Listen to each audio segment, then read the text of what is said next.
اتنی بات کو سنی ہے حضرت حلیمہ سعدیہ حضرت عبد المطلب کے گھر پہنچتی ہے.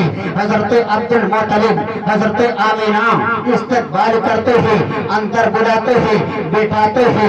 بٹھانے کے بعد اب بیٹھ گئی ہیں. جب بچے کی طلب کرتی ہیں حضرت آمینہ ارشاد فرماتی ہیں اے حلیمہ سعدیہ سن لو, یہ میرا لاڈلا بیٹا عام بچوں کی طرح نہیں ہے. یہ میرا بیٹا جب دنیا میں تشریف لایا میں نے دیکھا ہے, اور بچے جب آتے ہیں تو روتے ہوئے پیدا ہوتے ہیں تاکہ اس سے پتا چل جاتا ہے بچہ زندہ پیدا ہوا ہے, مردہ نہیں. مگر میں نے دیکھا ہے جب میرا لاڈلا بیٹا جب دنیا میں تشریف لایا ہے تو رویا نہیں ہے بلکہ سجدہ ریز ہو گیا ہے. میں نے دیکھا ہے اس کی لبیں مبارک ہل رہی تھی اور اس کی جب میں کان لگا کے سنتی ہوں آواز آ رہی تھی یا رب حبل امتی یا رب حبل امتی.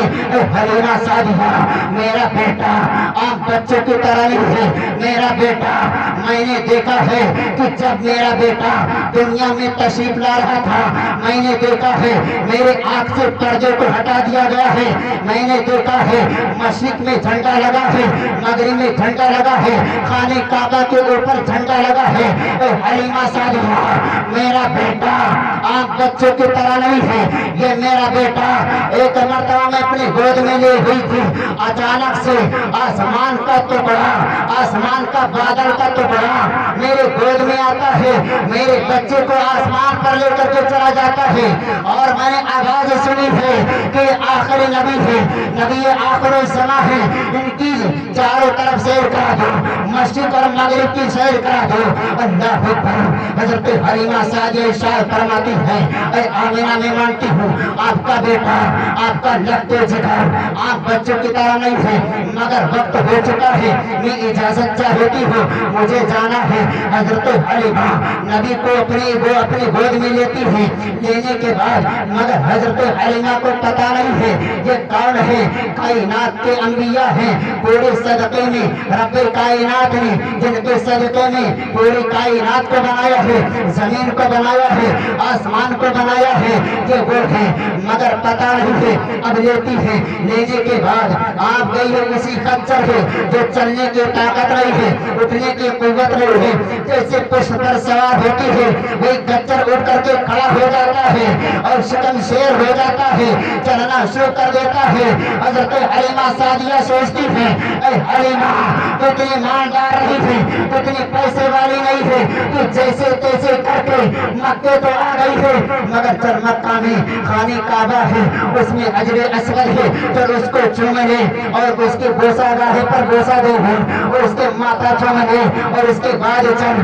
اللہ اکبر. حضرت حلیمہ لیتی ہے, گود میں نبی آرام فرما ہے, سوار ہوئی ہے, مکے کی سرحد پر پہنچی ہے, خانے کعبے کے پاس پہنچی ہے. پہنچنے کے بعد اترتی ہے, جیسے خانے کعبہ کے قریب پہنچتی ہے اللہ اکبر. جیسے حضرت حلیمہ داہنی جانب جاتی ہے خانے کعبہ داہنی جانب جھک جاتا ہے, اور جیسے بائیں جانب جاتی ہے خانے کعبہ بائیں جانب جھک جاتا ہے.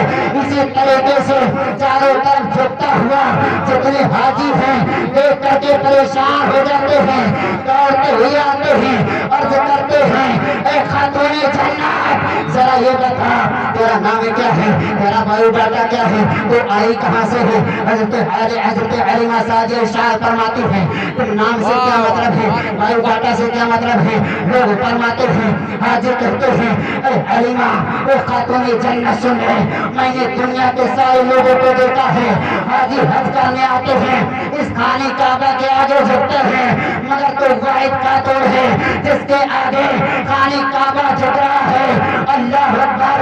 حضرت حلیمہ ارشاد فرماتی ہیں اے نادانو سن لو, میرے آگے نہیں بلکہ اس خانے کعبہ کا کعبہ میرے گود میں آرام فرما ہے.